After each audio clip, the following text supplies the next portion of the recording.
After getting drunk, I somehow cornered my ex-boyfriend at the fire station gate. I thought he'd cold shoulder me and send me away. Instead, he didn't get mad at all. He gently cut the iron grill that my head was stuck in.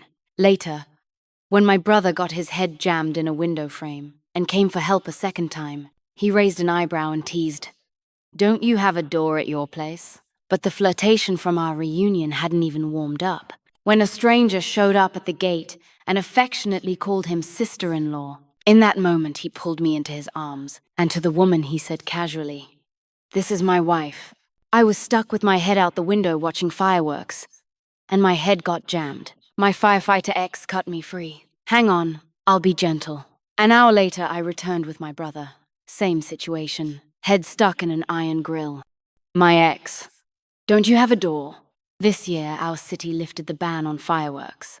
On the 15th night of the first lunar month, fireworks lit up the sky. Trying to get the right angle, I poked my head out the window to take a photo. And I got the picture, but my head got stuck outside. I tugged and it wouldn't budge. That night, along with the boom of the fireworks, our building heard my wails. "Mom!" Half an hour later, my mom, face stern, took the window frame off our house. I sulked. "What now? It's the new year. You'll have to bother the firefighters."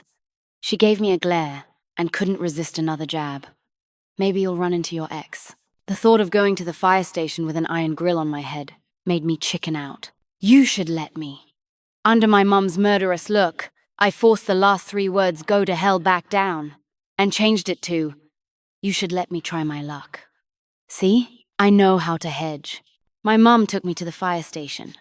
The grill was jammed tight and too big to fit in the car, so she hailed a motorcycle taxi for me. The wind was strong, and my mask even blew off. Don't know if the driver did it on purpose, but he hit every red light on the way.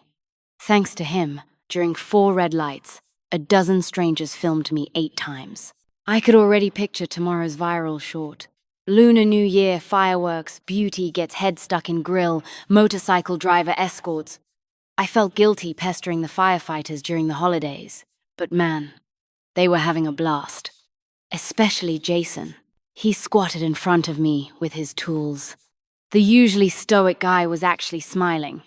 His lips were thin and red, looked kissable. I stared so long I licked my lips without thinking. "Does it hurt?" The voice belonged to Jason. It had been 2 years since we broke up.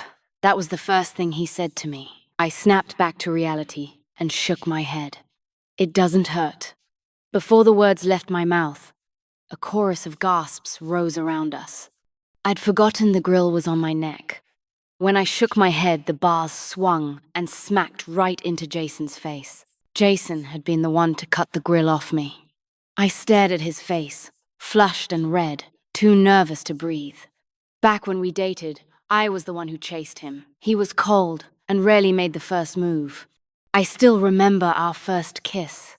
Jason, distant and reserved, and me, shy. To make the kiss sweeter, I shoved 5 or 6 lychee candies in my mouth. Because he liked lychee, I wanted to give him a lychee-flavored kiss. When I tiptoed up to kiss him, he froze for 2 seconds and then leaned down. I floated on air from being kissed, and in my clumsiness, a candy slipped into his mouth. Mortifying.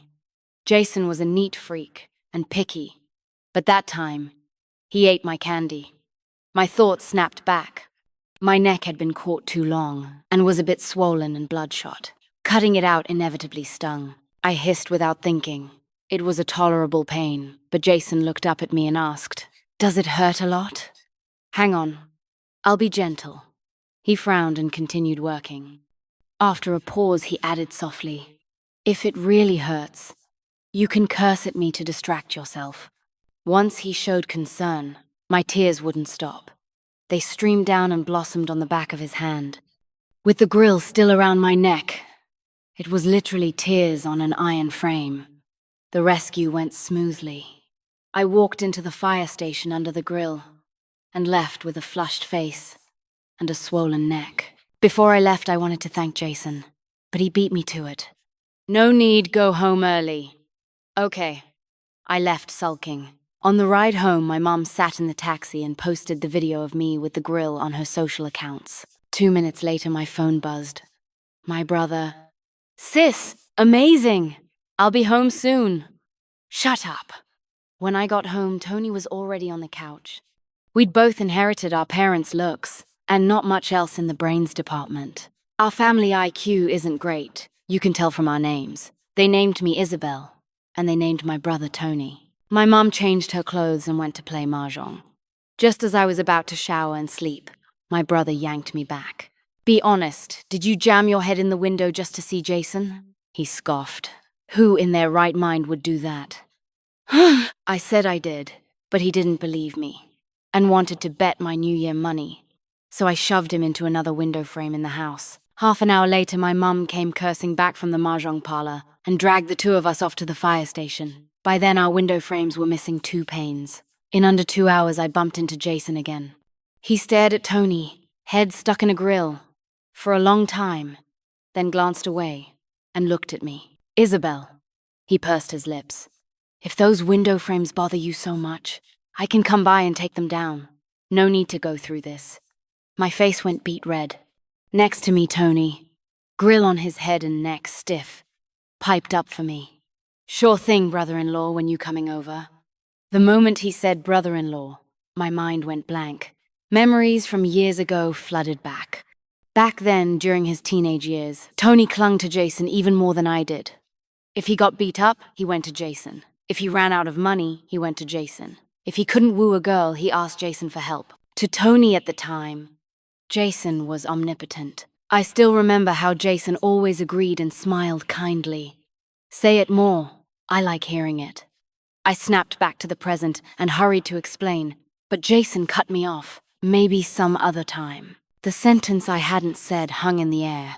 He'd been polite, but he hadn't denied the brother-in-law remark. That realization made my heart race uncontrollably. While they were prying the frame off, Tony wailed even more pitifully than I had. His neck was even more swollen. Snot and tears everywhere, trashing me from head to toe. If it weren't inconvenient, I'd have liked to pick him up and kick him a couple times. As he scolded me about having gained 8 pounds in the last month, Jason seemed to look up and glance in my direction. I instinctively straightened my back and held in my stomach, but it was too late. The next second, Jason's voice came from ahead.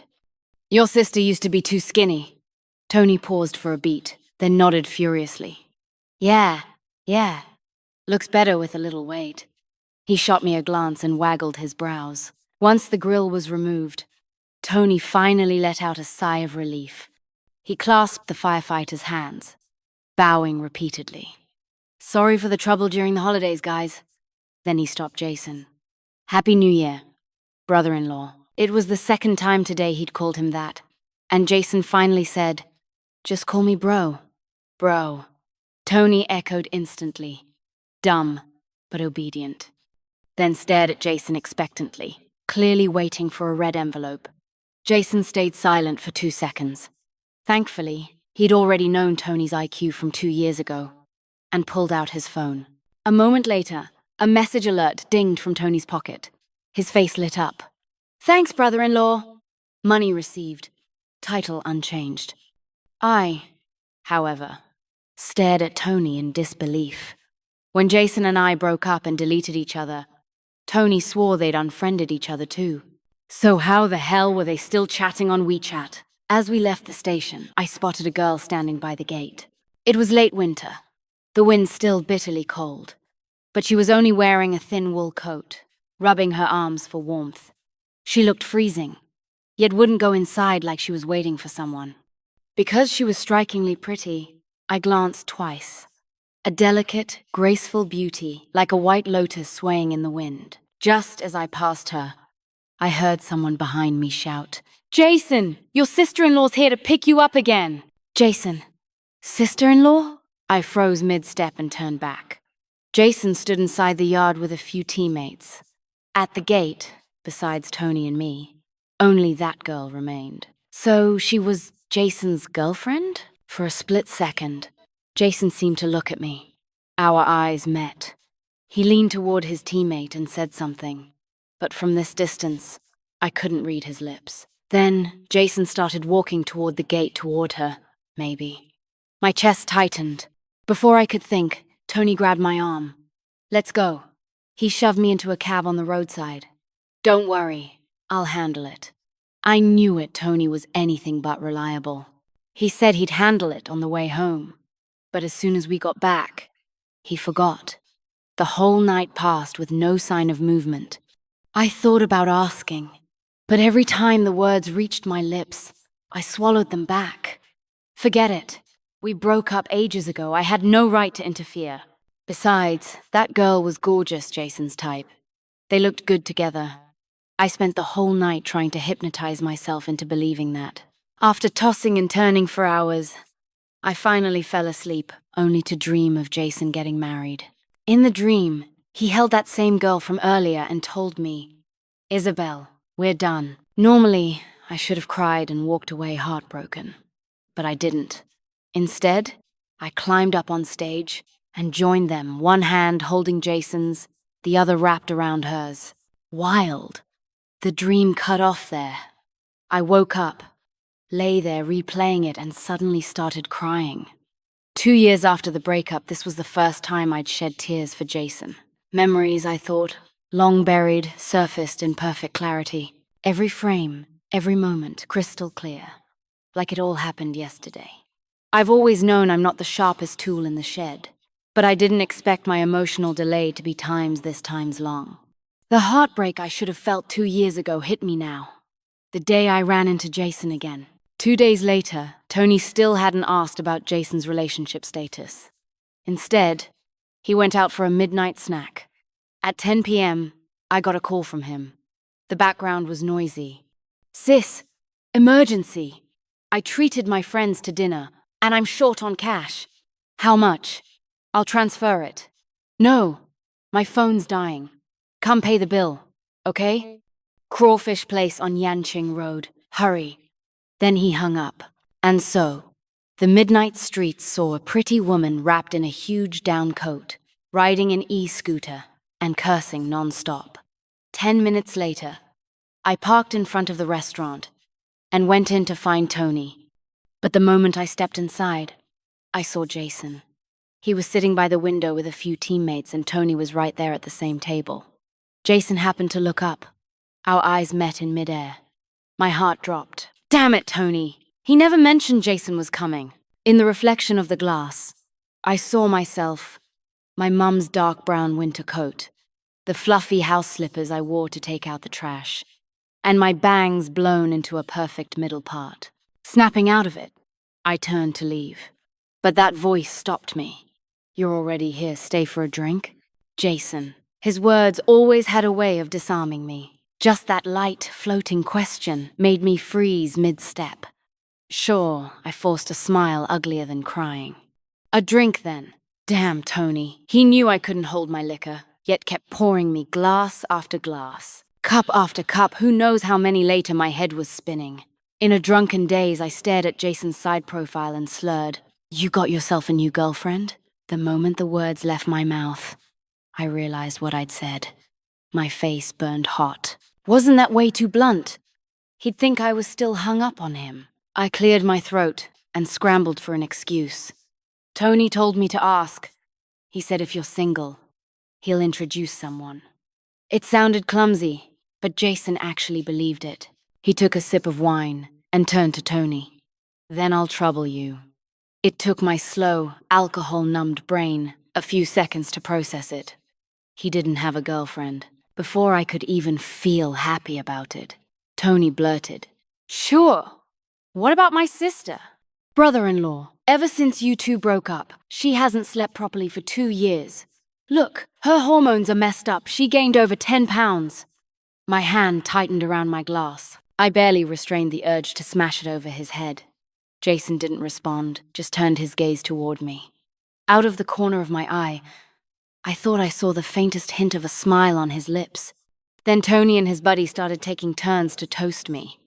Their plan was painfully obvious. They were clearly trying to get me drunk and dump me on Jason. But Jason was a gentleman, whether or not he still liked me. he'd never play along. So after who knows how many rounds, Jason stepped in to block another toast. He poured himself a drink and raised his arm in front of me. "I'll drink for her. Belle's had enough." My head was still clear, but my heartbeat wasn't. He called me Times Belle, asterisk, like he used to, and he still didn't have a girlfriend. While I was lost in that thought, Jason had already downed the drink. Tony and his buddy exchanged glances, grinning from ear to ear. Then they started a new round of drinking, this time targeting Jason. He didn't refuse a single one. When they came for me, Jason blocked every glass. I always knew he could handle his liquor, but even he couldn't survive a full-on assault like that. By the end of the night, Jason was clearly drunk. But drunk Jason was quiet, never loud or messy, never hugging the toilet. He just sat there, cheeks flushed, eyes slightly unfocused. When you talked to him, he'd answer half a beat late. Almost cute, honestly. When I went to pay, Jason sat for a while, then got up slowly and came over to stop me. He beat me to the QR code, and when I tried to insist, he reached out not to take my phone, but to pat my head. "Be good." His voice was soft, laced with the faint scent of alcohol, warm against my face. I froze in place. When I came to, he'd already paid. Tony and his buddy walked up right on cue. "Brother-in-law," Tony said, grabbing Jason's arm. "You've had a lot to drink. Why don't you crash at our place tonight? My parents are visiting my grandma in the countryside. It's just me and my sister at home." Jason said nothing. He looked down at the floor, either deep in thought or just zoning out. "Brother-in-law," Tony added, holding him with one hand and pointing at me with the other. "My sister's drunk too. It's just us at home. If she starts going crazy in the middle of the night, I can't handle her alone." He even pouted for effect. But Jason didn't take the bait. After a brief pause, he said quietly, "You've got my number. If anything happens, call me. I'll come right away." "No way," Tony whined, almost teary-eyed. "You don't get it. Last time my sister got drunk, she climbed out the balcony in the middle of the night. Mom caught her on the way to the bathroom, otherwise we'd have lost her." As he spoke, he pointed at me. "Look at her now." Wasted again. It was probably the fastest reaction of my entire life. The moment I heard that, I shot to my feet, swaying, and staggered toward the window, pretending to climb out. A hand grabbed my waist. It was Jason. He looked down at me, a trace of amusement flickering in his eyes. "All right." On the cab ride home, Tony's buddy insisted on sitting in the front passenger seat. Tony jumped into the back and waved at me. "Come on, sis. Hop in." Cornered, I had no choice but to squeeze in between Tony and Jason. The back seat wasn't exactly cramped for 3 adults, but it definitely wasn't spacious. The driver drove like a maniac one hard turn, and I was flung straight into Tony. He reacted fast, shoving me away with a glare. "You're crushing me, old woman." The next second, Tony shoved me hard, and I crashed straight into Jason. His hand shot out to steady me, his palm burning hot, then he quickly let go. The rest of the ride was silent. Jason didn't speak, and neither did I. Only Tony kept typing away furiously on his phone, until mine buzzed with a message. "I bet $100 your brother-in-law still has feelings for you. With that pathetic window climbing act? If he didn't see through it, I'll eat shit upside down." Idiot woman. Such a good chance. And you don't take it? The back seat's tight. Sit on his lap. Sit on Jason's lap? Trust Tony to come up with that. I put my phone away, deciding not to reply, but Tony wasn't just talk. He times acted asterisk. He let out a drunken burp, slurred something incoherent, and started pretending to squeeze for space. In the cramped back seat, he grabbed me and plopped me right onto Jason's lap. "Too crowded. Sit on my brother-in-law's lap." Sitting on Jason's lap, I froze. His body was hot. Maybe it was because the cab was small, or maybe the driver had the heat turned up too high. But the moment I felt his warmth, my face started burning too. I shoved Tony. "Move over!"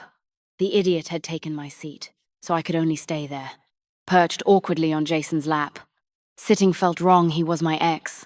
After all, not sitting would mean sticking my butt out in his face. Either way was humiliating. Thankfully, Jason was a gentleman. He shifted toward the car door to give me some space, enough that I could barely sit properly. I had just breathed a sigh of relief when Tony started again. "Sis!" He leaned over and winked. "Want to make a bet?" "What bet?" I asked. Tony played coy. "Just say if you dare."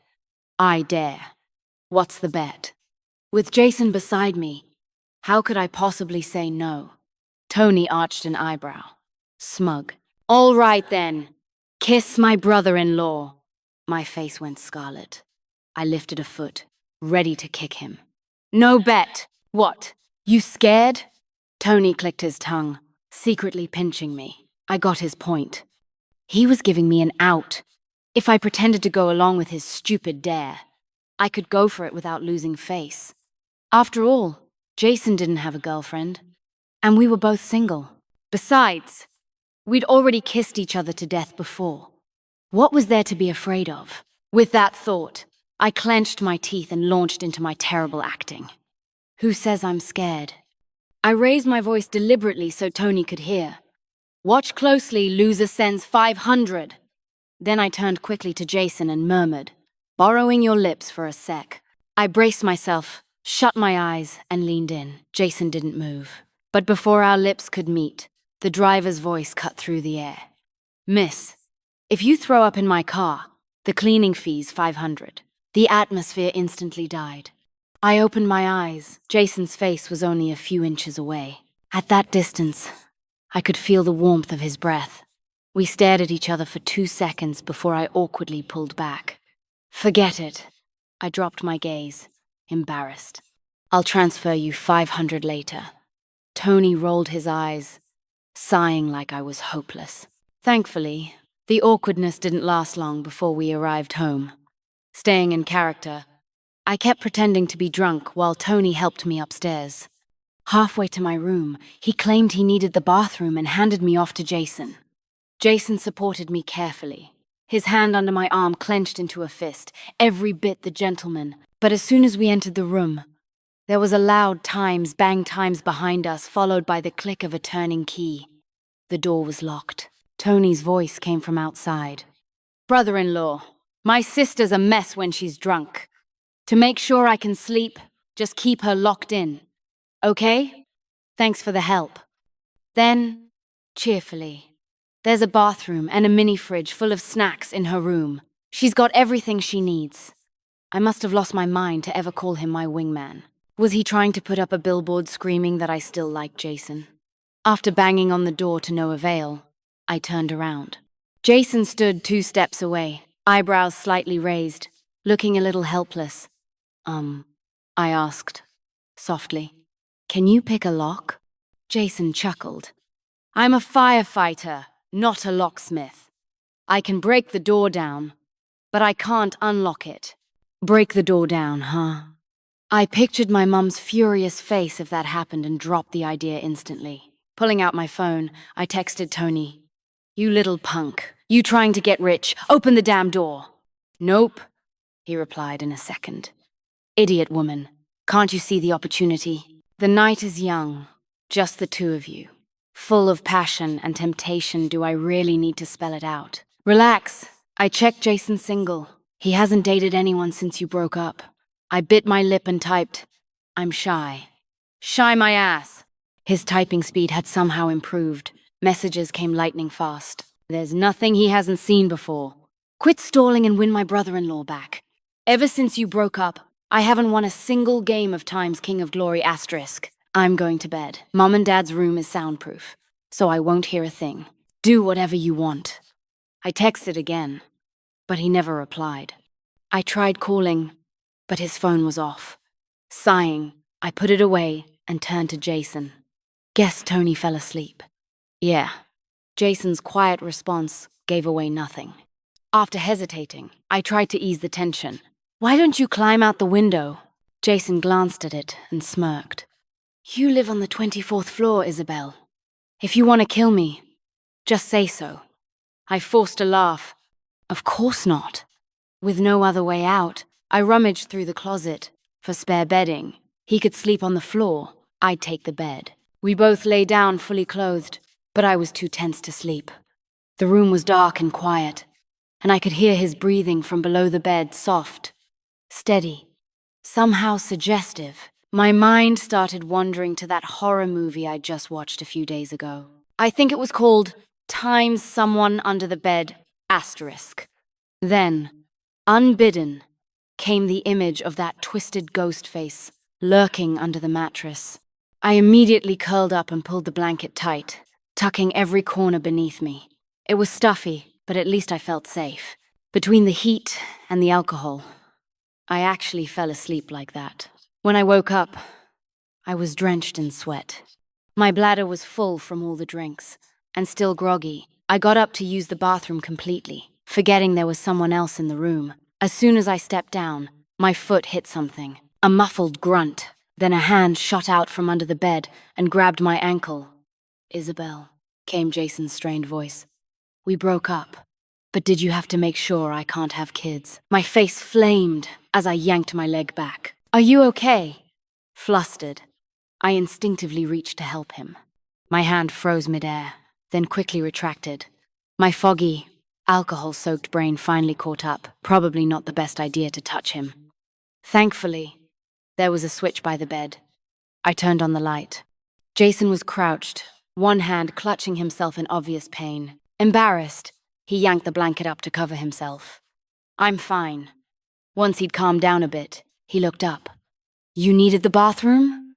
"Yeah," I muttered, about to burst. Jason sighed, got up, and stepped aside. When I came back, he was sitting by the closet, having moved his bedding farther away. "Go to sleep," he said, lying back down. But I just sat there on the edge of the bed. For some reason, though the alcohol had worn off, I still blurted, "Why don't you sleep up here?" The moment I said it, I regretted it. Too forward, too unreserved, too... "Okay," Jason said. He actually said yes. I thought he was joking, but no, he lifted his blanket and walked over. Even when he stopped in front of me, I was still stunned. "Didn't you say I could?" "Uh-huh," I mumbled, face red, scooting over to make space. Jason climbed into bed, still carrying his blanket. That meant he planned to sleep separately. I exhaled, relieved, though I couldn't deny a tiny flicker of disappointment deep down. 2 years after breaking up, Jason was lying beside me again. The long night passed, and nothing happened. The air conditioning made the room a little stuffy. He laid his blanket between us as a divider, then turned his head toward me. "Go to sleep." Always a gentleman, but his warmth lingered on the blanket, his scent faint in the air. With him so close, there was no way I could sleep. "Jason, you really haven't dated anyone in the past 2 years?" "No," he answered plainly. My curiosity perked up. Propping myself up on one elbow, I tilted my head toward him. "Why? No one chasing you?" Jason didn't answer. He glanced at me, then turned his head sharply away. "Isabel," he said through clenched teeth, "pull your shirt up." When I looked down, my collar had fallen open a little from leaning forward, and the sight made my face burn. I clutched the neckline shut, lying there flushed and mortified. Would he think I did it on purpose? The air between us felt faintly charged, but mostly awkward. Then Jason suddenly turned over, his back to me, and answered my earlier question. "Yeah, no one's been chasing me. I'm too stiff. Not exactly the type girls like." He chuckled softly. "What about you? I heard you've been single these 2 years too. Is it because you've got too many admirers to choose from?" I stared at his back, the panic and flutter from before slowly fading. From my angle, I could just make out the line of his cheek, that familiar shape etched into my bones. "Me?" I said, quietly, because there's someone I still can't forget. I thought he'd ask if that person was him, but he didn't. Instead, he asked gently, "Can you accept my job?" I said nothing. That had been one of the main reasons we broke up. I deeply respect firefighters, but privately, I've always been terrified of him being one, afraid of danger. of losing him. Because my father died in a fire 7 years ago. My dad, Jack, was a firefighter too. One summer day, he gave his life rescuing a 5-year-old girl. That day, the city gained a hero, but I lost my father forever. The next morning, I woke to the sound of knocking on my door. My mom's voice came from outside. "Belle, you up?" Rubbing my eyes, I mumbled, "Yeah." Then I heard her mutter, "Why is there a key still stuck in the door?" A second later came the sound of the key turning. My heart dropped as realization hit me. "The key, Jason!" Sure enough, when I turned my head, Jason was still beside me, fast asleep. Oh no! I yanked the blanket up, trying to cover him, but too late. The door opened from the outside. My mom stood there, eyes wide in shock. Our gazes met, and I wanted to die. Right then, Tony came running out of his room, shouting, "Mom!" "It's not what?" His loud voice woke Jason, and suddenly the four of us were staring at each other. "I agree," my mom said. All four of us sat in the living room. My mom was silent for 5 minutes before slapping the table and repeating, "I agree." "Agree to what?" I asked. She shot me a look like I was an idiot. "To you and Jason, obviously." I sighed. I'd already explained 800 times. Nothing happened between us. We hadn't even made up. But she ignored all that. Just as I was about to explain again, Jason said softly, "Thank you, ma'am." He took my hand, his palm dry and warm. "I'll take responsibility for Belle." My mom beamed. Tony grinned and gave me a thumbs up. I just stared at our joined hands in shock, mind blank. Nothing had happened last night. But somehow, thanks to Tony, we were officially back together. Today was our first date since getting back together. But before the movie even started, he got a call and had to leave, leaving me alone in the theater. Before he left, he leaned down, guilt written across his face. "Belle, I'm sorry. I'll make it up to you this weekend." I looked down at the movie ticket in my hand and after a moment, nodded. "Okay." His hand brushed the back of my neck, fingers tracing lightly. And then he leaned down and kissed me. In the middle of the theater lobby, surrounded by people. Our first kiss after getting back together, brief, fleeting. I stood there dazed, only snapping out of it when someone bumped into my shoulder. But Jason was already gone. If you asked what I felt honestly, not much. I'd been through this scene countless times before. My dad used to leave me and my mom behind all the time for work, at amusement parks, in movie theaters. Once, it was even at a hospital. I had acute gastroenteritis, a 42-degree fever, vomiting and diarrhea, while he was out in a burning building saving someone else's kids. Logically, I admired my father and all those who serve. But as his daughter, I couldn't help the ache and resentment. Leaving the theater, I wandered to the crowded square. Standing among strangers, I realized I still liked Jason, even if it hurt. I handed my movie ticket to a passing couple and took a cab home. On the way, I stopped by the market next to our complex to buy a fresh hen, plus red dates and goji berries. I planned to ask my mom how to make chicken soup for Jason, but when I got home, the kitchen was already filled with a rich aroma. My mom was at the stove, simmering chicken soup. "Belle," she said, turning in her apron. "The soup's almost ready. You can take some to Jason in a thermos." When I didn't move, she sighed and softened her tone. "I know you're scared, but someone's got to do this kind of work. If it's not Jason, it'll be someone else's husband or son." Drying her hands, she went on more gently. "He's chasing his dream. If you really want to be with him, you'll have to learn to support him. You can't go into the fire for him, but you can hand him a bowl of soup when he comes back." She ladled the soup into a thermos and passed it to me. When Jason returned from his mission, he texted me right away to say he was safe. I grabbed the soup and took the bus to the fire station. I'd planned to surprise him, so I didn't tell him I was coming. But as I reached the gate, I saw him and that same girl his teammates used to tease as sister-in-law. My heart clenched. From afar, I saw her talking to him, and it looked like she was crying. The distance was too far to hear, but I could see her wiping at her eyes.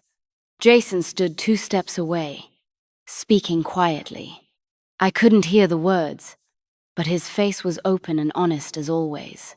Then suddenly, the girl broke down, stepped forward, and threw her arms around him, rising on her toes to kiss him.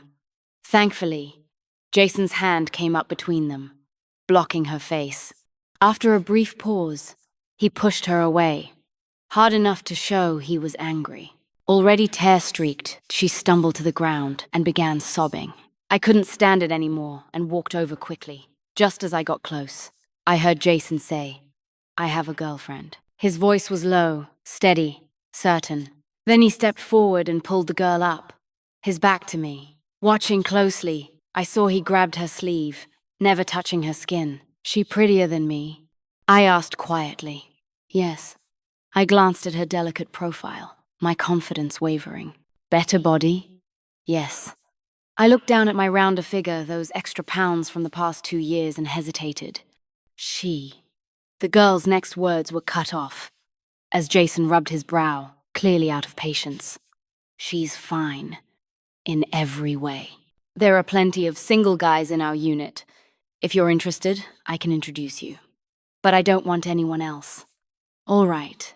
Jason, ever polite and composed, was usually the type to listen quietly, no matter what someone said. But this time, he'd interrupted her twice. "If not, I'll get going." He waved over to one of his teammates.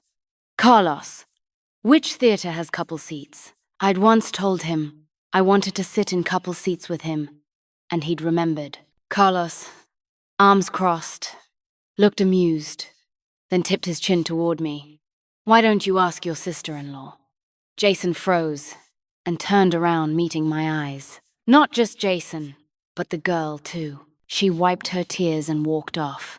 As she passed me, she deliberately bumped my shoulder hard. I staggered, barely staying upright. But the thermos slipped from my hands, soup spilling across the ground. My shoulder throbbed. Jason rushed over, picking up the thermos. Thankfully, most of the soup remained. "Did she hurt you?" he asked, catching me rubbing my shoulder. "I'm fine. Damn it," he muttered under his breath, and strode past me toward the girl. He hadn't taken more than 2 steps before I stopped him. Honestly, I almost laughed. Jason, so prim, so self-disciplined, cursing like that was weirdly adorable. "Don't bother. Give her 10 steps, she'll trip on her own." Then I started counting silently. On the 7th step, the girl stumbled and went sprawling face first on the pavement. For once, Jason's expression changed pure astonishment. "How'd you do that?" I winked. "Magic." Truth was, I'd just made it up. I'd noticed both her shoelaces were untied and had meant to warn her, but after she slammed into me, I decided she could deal with it herself. Funny thing was, the happiest person about Jason and me getting back together wasn't me. It was Tony. The reason was simple. His brother-in-law was back to back him up. Gaming? Jason carried him to victory. Broke? Jason covered him. Girl troubles? Jason had endless advice, though not many single female friends. Still, Tony was thrilled, and so was I. But every time Jason went on a mission, my heart tightened with worry. Sleep never came easy.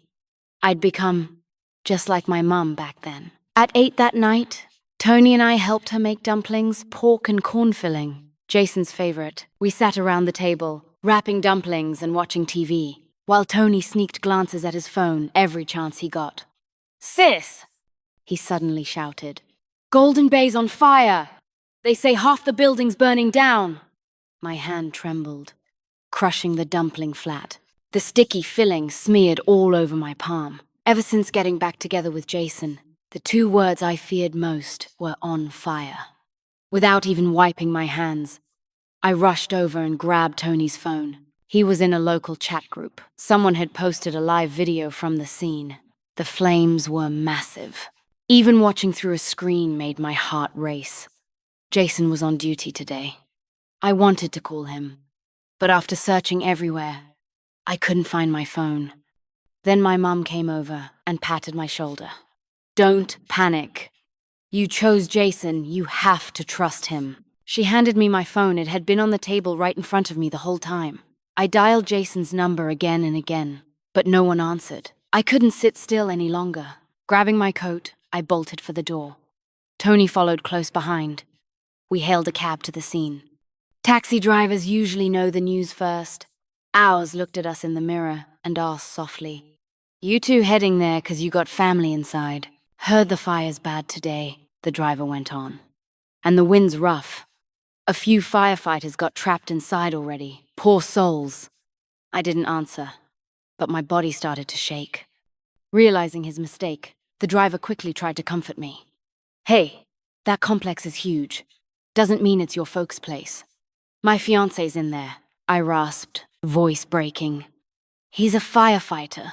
The driver went silent, only pressing harder on the gas. When we stopped, Tony threw him some cash and sprinted after me. Even from far away, I could see the flames leaping into the sky, smoke billowing thick and dark. My knees nearly gave out. I knew coming here wouldn't help. I couldn't do anything for him, but staying home felt unbearable. The fire trucks were parked below, the scene a blur of chaos and noise. I tilted my head up, my heart twisting into knots. My mind went blank. I looked toward the sky and made a silent wish. The last time I went to the temple, I hadn't asked for anything, so could I ask now? "Please, heaven, let the man I love come back safe. Not just him. Let everyone come back safe." But wishes rarely come true. Before I could even finish, a piercing scream tore through the air, followed by a heavy thud. The crowd gasped. I didn't even have time to react before Tony's hand covered my eyes. His voice shook as he whispered, "Sis, don't look." Someone must have jumped. The scene was chaos. Police had started clearing people out. The fire raged for nearly 10 hours before it was fully extinguished. Throughout the night, victims were carried out, some to ambulances, some draped in flags. Every time someone emerged, my heart clenched tighter. I stood frozen, legs rooted to the ground, unable to move. When Tony accidentally brushed my hand, he flinched. "Sis, your hand's ice cold!" He was right. I could feel it myself. My hands, my body, everything was cold as stone. The image kept flashing in my mind, my father being carried out of the flames. The gentle, funny man I once knew reduced to blackened remains. Even in death, he'd curled around the 5-year-old girl he was saving.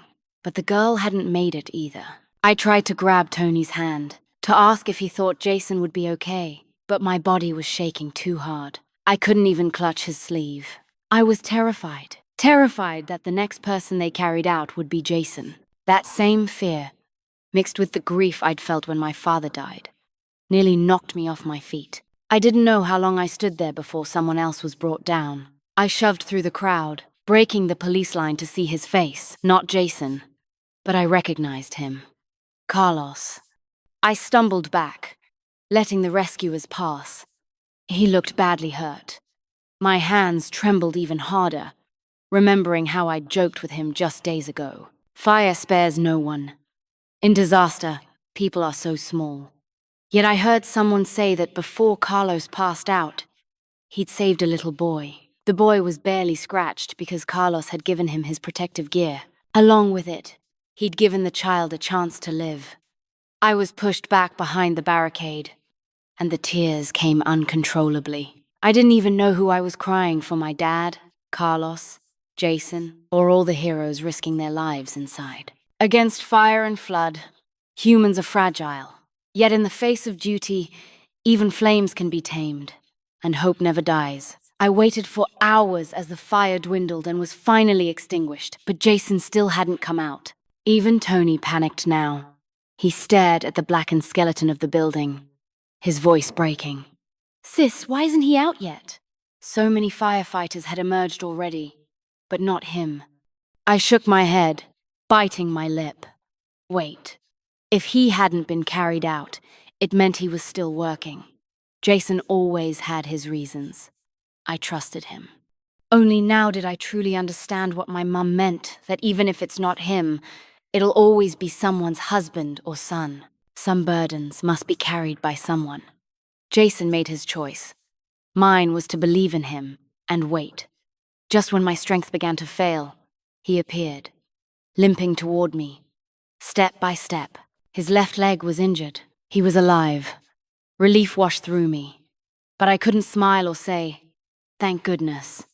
Because yes, Jason was safe, but others weren't. Some were severely burned. Some died in the flames.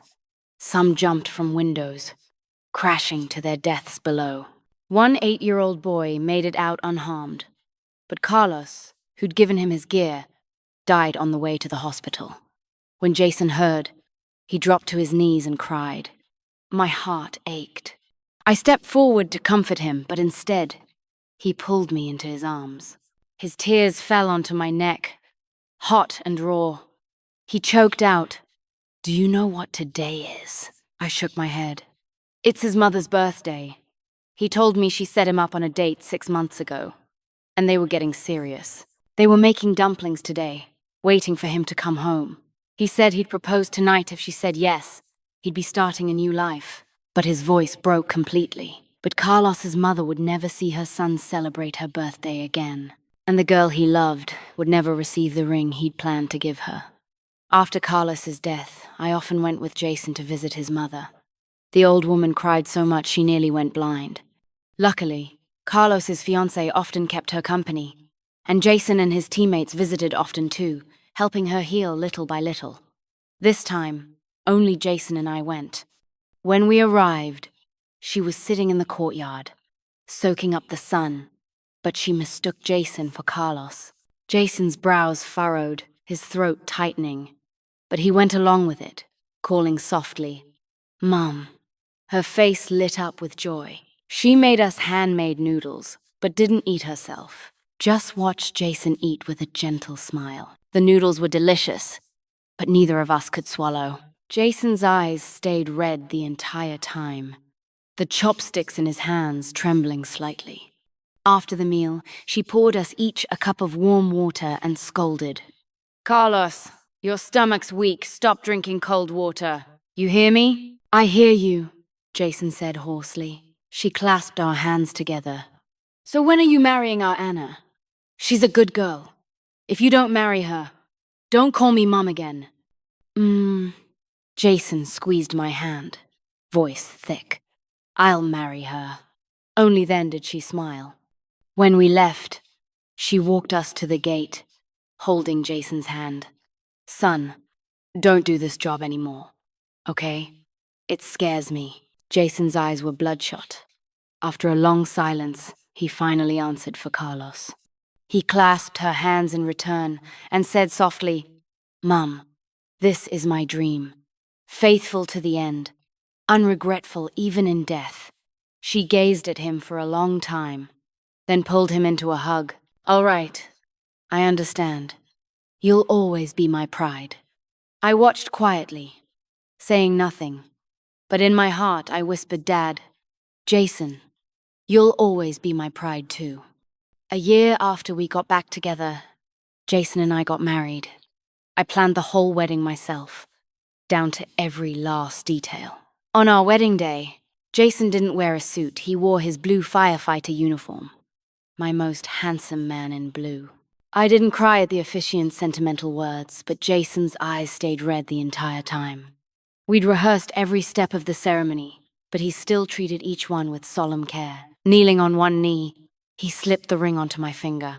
When he rose and the officiant said he could kiss the bride, he took my hand instead, leaned in close, and whispered through a choked breath, not, "I love you," not "marry me," but "being with me has made you worry." Just a few simple words, but they broke through every defense I had.